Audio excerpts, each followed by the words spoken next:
အားလုံးပဲမင်္ဂလာပါရှင်ဒီနေ့မှာတော့ business တော်တော်များများမိနေတဲ့အချက်တစ်ခုကိုပြောပြပေးချင်ပါတယ်တော်တော်များများက router ဝင်တဲ့အခါမှာ speed ကိုပဲကြီးကြပါတယ်ဒါပေမဲ့ပို့အရေးကြီးတာက internet ညံဖို့ထက် internet မပြတ်ဖို့ကပိုပြီးတော့အရေးကြီးပါတယ်ဥပမာ ready shot တစ်ခု branch office တစ်ခုဒါမှမဟုတ် construction site တစ်ခုမှာ internet line လို့ပြတ်သွားလို့ရှိရင်အလုပ်တွေရပ်သွားနိုင်ပါတယ်အဲ့လိုအခြေအနေမှာ business continuity ကအရေးကြီးလာပါတယ်ပတ်ဝန်းပြောင်းဝမ်းမီနီကိုသဘောကျတဲ့အချက်က feature တွေများလို့မဟုတ်ဘဲတကယ်အသုံးဝင်တဲ့အချက်တွေပါလို့ပါ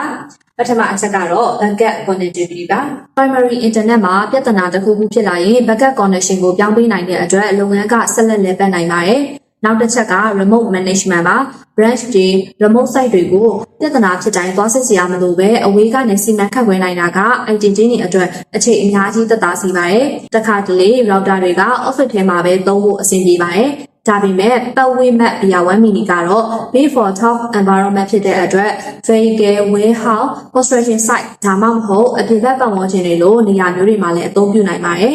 နောက်ဆုံးသဘောကျတဲ့အချက်ကတော့ easy deployment ပါအရွယ်စားသိမ်းပြီးသက်ဆိုင်ရလည်းလွယ်တဲ့အတွက် business အမျိုးမျိုးမှာလင်းလင်းမြန်မြန်အသုံးပြုနိုင်ပါတယ်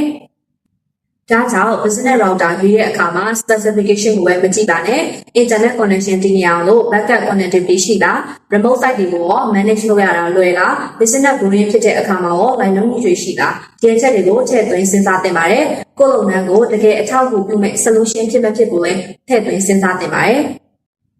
ပတ်ဝန်းမဲ့ VR1 mini က business continuity ကိုအလေးထားတဲ့လုပ်ငန်းတွေအတွက်စဉ်းစားသင့်တဲ့ smart connectivity solution တစ်ခုပဲဖြစ်ပါတယ်။ကျွန်တော် first မြန်မာကလူကြီးမင်းတို့ရဲ့ network infrastructure တစ်ခုလုံးကို planning နဲ့ deployment အထိအပြည့်အဝ support ပေးဖို့အသင့်ရှိနေပါတယ်။အသေးစိတ်ရှိလိုပါကဖုန်းနံပါတ်0942310502ကိုဆက်သွယ်မေးမြန်းနိုင်ကြလို့ support@firstmyanmar.com.nm ကိုလည်း email လေးပို့ပြီးတော့မေးမြန်းနိုင်ပါတယ်ရှင်။အားလုံးမင်္ဂလာရှိတော်နေ့လေးကိုပိုင်ဆိုင်ကြပါစေလို့ခုမကောင်းတောင်းလိုက်ပါတယ်ရှင်အားလုံးကျေးဇူးတင်ပါတယ်ရှင်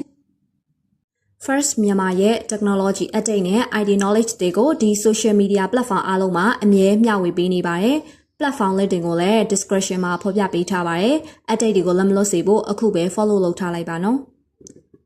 First Myanmar, your solutions partner.